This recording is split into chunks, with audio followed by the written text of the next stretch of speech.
আজকে আমি দেখাবো ইউটিউবের মাধ্যমে কিভাবে ইউটিউব শর্টস তৈরি করে আপলোড দেওয়া যায়। তো চলো শুরু করি। এজন্য আমাকে প্রথমে চলে যেতে হবে ইউটিউব অফিসিয়াল আপডেট অ্যাপটিতে। যাওয়ার পর এখানে প্লাস আইকনে ক্লিক দিব।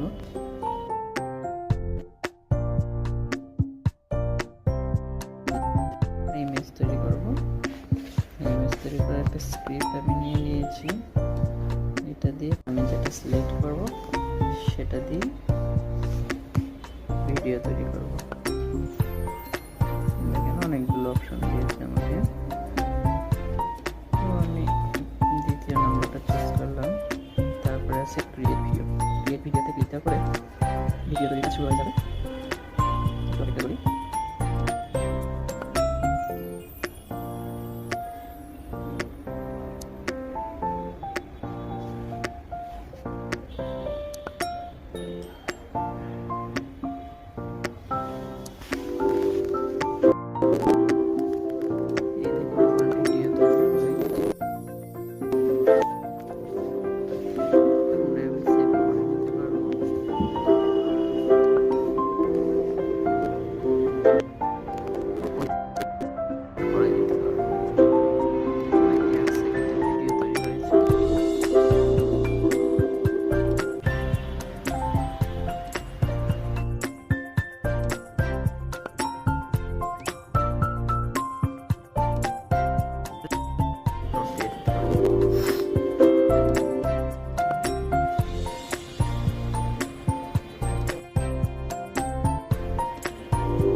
ভিডিওটি আপলোড হচ্ছে।